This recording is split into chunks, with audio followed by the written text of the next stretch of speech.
আমার ক্লায়েন্টের সাথে খুব ইম্পর্ট্যান্ট একটা জুম মিটিং চলছে। তোর ওই গোলাগুলির আওয়াজে আমি নিজের কথাটা ঠিক নিজেই শুনতে পাচ্ছি না। এমনিতেই আজকে নেটওয়ার্কটা বড্ড ডিস্টার্ব করছে।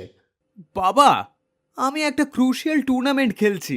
আমার পুরো স্কোয়াড আমার কমান্ডের উপরে ডিপেন্ড করে আছে। এখন সাউন্ড কমালে আমি ফুট স্টেপ শুনতে পাবো না। Please don't disturb. তোমাদের এই চেঁচামেচির জ্বালায় কি আমি একটু শান্তিতে কাজ করতে পারবো না? এক হাতে খুন্তি নাড়ছি আর অন্য হাতে বসকে ইমেল করছি। কেউ তো একটু সাহায্যও করে না। তিতি, তুই অন্তত এসে সবজিগুলো কেটে দিয়ে যা। উফ মা, তুমি বড্ড বেশি চেঁচাও। আমার বেস্ট ফ্রেন্ডের কাল ব্রেকআপ হয়েছে। আমি ওকে কনসোল করছি। মেয়েটা কাল থেকে শুধু কেঁদেই যাচ্ছে। এখন আমাকে ডাকবে না একদম। আমি ভয়েস নোটে কথা বলছি, একটু পরে আসছি। অদ্ভুত ব্যাপার, এই বাড়িতে কারোর কেউ কথা শোনে না। ওফ, কি হলো আবার? কারেন্ট গেল নাকি? আমার ল্যাপটপের চার্জ একদম ছিল না, সেভ করার আগেই অফ হয়ে গেল। ইস, এত বড় মেইলটা আমাকে আবার প্রথম থেকে টাইপ করতে হবে। Y, just Y? আমার গেমটা আর জাস্ট একটা কিল, আর একটু হলেই আমরা টুর্নামেন্টটা জিতে যেতাম। সব শেষ। আমার তো ডেটা প্যাক শেষ। পুরো ওয়াইফাইয়ের ভরসায় ছিলাম। এখন তো একটা নেটওয়ার্কও নেই। উফ বাবা, রিমার বয়ফ্রেন্ড ওকে ব্লক করলো কি না জানবো কি করে? আমার মেসেজগুলো তো সেন্ড হচ্ছে না। উফ। ইনভার্টারটা কদিন ধরেই ডিস্টার্ব করছে। তোদের বারবার বললাম সার্ভিসিং সেন্টারে একটা ফোন কর, কেউ তো শুনলি না। এখন কি হবে বলতো? তোর মোবাইলেও একটা দাগ নেটওয়ার্ক নেই। জঘন্য অবস্থা একবারে। কি গরম! এভাবে কতক্ষণ বসে থাকা যায়? এসি ছাড়া এই ফ্ল্যাটগুলো যেন গ্যাস চেম্বার। উফ। কিছু করার নেই। পাওয়ার হাউসে বড় কোনো ফল্ট হয়েছে হয়তো। নিচে দারোয়ানকে জিজ্ঞেস করলাম ফোন করে, বললো পুরো এরিয়াতেই ব্ল্যাক আউট হয়ে গেছে। কখন আসবে তার কোনো গ্যারান্টি নেই। ধ্যাৎ। মা, আমার খুব বোরিং লাগছে। কিছু একটা করো না, এই গরমে আর ভালো লাগছে না। আমি কি করব বাবা? আমি কি ম্যাজিশিয়ান বল? সারা দিন তো তোর ওই স্ক্রিনের দিকেই তাকিয়ে থাকিস। আজ নয় একটু আমাদের দিকে তাকা। আমার তো তোদের মুখগুলোই ভালো করে মনে নেই। আচ্ছা মা, ওই যে টিভির ক্যাবিনেটের নিচে পুরোনো অ্যালবামগুলো রাখা আছে, ওইগুলো একটু বের করবে? কতদিন দেখা হয়নি। অ্যালবাম? সে তো ধুলো পড়ে একাকার হয়ে গেছে, কে ঘাঁটবে এখন? আমি বের করছি, তুমি শুধু চাবিটা দাও।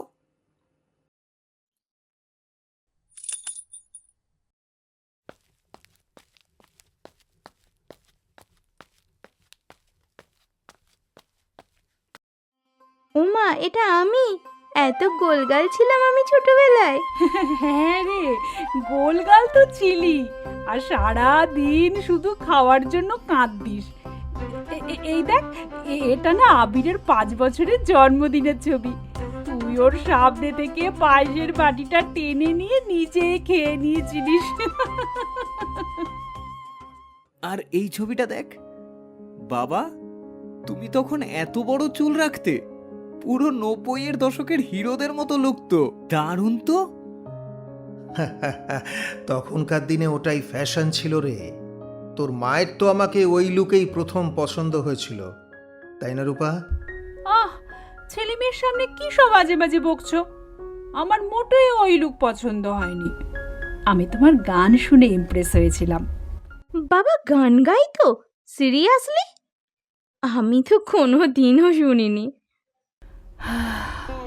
তোদের বাবা এক সময় ফাটিয়ে রবীন্দ্রসঙ্গীত গাইতো। এখন তো অফিসের ফাইলের চাপে সব ভুলেই গেছে। আচ্ছা বাবা, তোমার তো লুডো খেলার খুব নেশা ছিল, বোর্ডটা আছে এখনো? চলো না একটা দান খেলে নি। আছে মানে? নিশ্চয়ই আছে, খুঁজলেই পাওয়া যাবে। তিথি, ওই দেখ তো ওই আলমারির নিচের তাকে, পুরনো কাগজের নিচে বোধহয় রাখা আছে। বাবা, তুমি কিন্তু চিটিং করছো। আমার গুটিটা ওখান থেকে কাটার কথা নয়, তুমি 2 ঘর বেশি চলেছো। কোনো চিটিং নয়, কোনো চিটিং নয়, একেবারে ফেয়ার গেম। তুই বরং নিজের চালটা ঠিক করে দে দেখি। আমার ছক্কা পড়েছে, এবার আমি কাটবই। মা, তোমার গুটি তো পেকে গেল, এবার আমাকে একটু হেল্প করো। বাবার গুটিগুলোকে আমাকে কাটতেই হবে। আমি কাউকেই হেল্প করব না, আমি শুধু এখন নিজের খেলায় ফোকাস করছি। এই দেখ আমার দান 5। আচ্ছা, আজ সবাই একসাথে মিলে খিচুড়ি আর ডিম ভাজা করলে কেমন হয়? অন্ধকারে মোমবাতি জ্বালিয়ে ওই আলো আঁধারি করে রান্না করার মজাই আলাদা। আমি আমি আমি আমি ডিম ফাটাবো, তুই পেঁয়াজ কাট তিতি। আমি পেঁয়াজ কাটলে আমার চোখে জল আসে, আমি বরং আলুগুলো কেটে দিই। ঠিক আছে, ঠিক আছে, আমি সব সবজি কেটে দিচ্ছি। আর রূপা, তুমি বরং ওই চাল ডালটা ধুয়ে বসিয়ে দাও। জানিস তিতি, এই আলো আধারি পরিবেশে না ওই সাইকোলজিক্যাল থ্রিলার বা গ্রাম বাংলার ভূতের গল্পগুলো বেশ জমে, তাই না? উফ উফ দাদা, তুই তুই আবার শুরু করলি? তোর ওই সাইকোলজিক্যাল হরর আর থ্রিলার ছাড়া কিছু ভালোই লাগে না বল? আমি কিন্তু ভয় পাই বলে দিচ্ছি। আরে শোন না, দাদুর কাছে শোনা সেই গ্রামের বাড়ির পেতনির গল্পটা মনে আছে? দাদু বলতো লোডশেডিং এর রাতে নাকি পুকুর ঘাট থেকে একটা ছায়া হেঁটে হেঁটে আমাদের বারান্দার কাছে এসে দাঁড়াতো। এই আবির, একদম ভয় দেখাবি না তো বোনকে। তুই নিজে ভোর রাতে একা বাথরুমে যেতে পারিস না, আবার থ্রিলার গল্পের শখ। আরে মা, এটাই তো ক্লাসিক গ্রাম বাংলার হরর ফিলের মজা। এই অন্ধকারে শুধু ইমাজিন করো। কি সুন্দর হাওয়া দিচ্ছে, তাই না? আমরা তো এসির হাওয়ার বাইরে এই ন্যাচারাল হাওয়াটা খেতেই ভুলে গিয়েছি। জানিস আবির, তুই যখন ছোট ছিলিস ঠিক এইভাবেই লোডশেডিং হলে আমরা পাটি বিছিয়ে ছাদে এসে বসে থাকতাম, আর তুই তারা গুনতিস। এখন তো আমরা নিজেদের ঘরেই বন্দি থাকি। কারেন্ট না গেলে আজ বুঝতেই পারতাম না যে একসাথে সময় কাটানোটা কতটা সুন্দর হতে পারে। আমরা তো ভুলেই গিয়েছিলাম যে একই বাড়িতে আমরা 4 জন থাকি। মনে হচ্ছিল যেন 4টে আলাদা ফ্ল্যাটে থাকি আমরা, আর আমাদের দেখা হয় শুধুমাত্র খাওয়ার টেবিলে। কিন্তু আজ দিনটা সত্যিই খুব ভালো কাটলো, তাই না বাবা? হ্যাঁ, কারেন্ট চলে এসেছে। হ্যাঁ হ্যাঁ, আলো এলো। দিদি, তোর বেস্ট ফ্রেন্ড তো এতক্ষণে কয়েকশো মেসেজ করে ফেলেছে, হয়তো রিপ্লাই দিবি না? ছুটে যা। আমার তো রিমার ব্রেকআপের কথা মনেই নেই। থাক না, ও পরে দেখব। দুনিয়া তো আর উল্টে যাচ্ছে না। তুই তোর গেমটা কমপ্লিট করবি না? তোর স্কোয়ার তো মরে ভূত হয়ে গেছে এতক্ষণে। ধুস, গেম তো রোজই খেলি, তার চেয়ে বরং চল ছাদের এই হাওয়াটা আরো একটু এনজয় করি। বাবা, তুমি বরং তোমার ওই পুরোনো দিনের একটা গান শোনাও না আজ। হ্যাঁ? আমি এখন? ওরে বাবা, গলা বসে গেছে রে। না না, আজ গাইতেই হবে, গাইতেই হবে। শুরু করো না বাবা, আজ গাইতেই হবে। আ- আচ্ছা আচ্ছা, দেখছি দেখছি।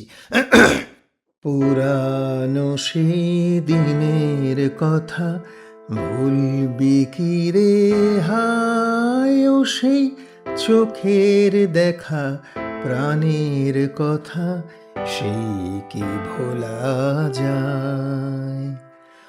আয় আর একটি বার আয় রে সখা, প্রাণের মাঝে আয় মোরা, সুখে দুঃখের কথা কব প্রাণ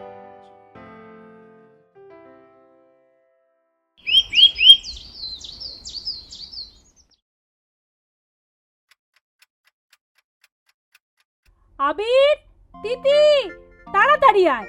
বাবা কিন্তু লুডোর বোর্ড সাজিয়ে বসে আছে, আর আজ কিন্তু আমি তোর বাবার পার্টনার। আসছি মা, এই জাস্ট ফোনটা সুইচ অফ করলাম আর ওয়াইফাইয়ের প্লাগটাও খুলে দিয়েছি। আমার ফোনও ড্রয়ারে বন্ধ। আজ কিন্তু আমি দাদার পার্টনার। দেখি তোমরা কি করে যেত। বেশ, তাহলে আমি আর তোর মা একটা দলে। দেখা যাক আজ কে জেতে। আজ আর কোনো ছাড় দেব না। এই ছক্কা, এই এই এই 2, হ্যাঁ পুট পড়লো, এই 5, এইবার আমি খেয়ে নিলাম। ফোনগুলো আজ আর লোডশেডিংয়ের কারণে বন্ধ হয়নি। স্বেচ্ছায় নেওয়া এই ছোট্ট বিরতিটুকু তাদের মনে করিয়ে দিয়েছে ভার্চুয়াল দুনিয়ার হাজারো নোটিফিকেশনের চেয়ে প্রিয়জনদের হাসি মুখ, একসাথে কাটানো মুহূর্ত আর এই সামান্য লুডো খেলার দাম অনেক বেশি। একদিনের অন্ধকার তাদের জীবনে যে সত্যিকারের আলো এনে দিয়েছে, সেই আলো তারা আর নিভতে দিতে চায় না।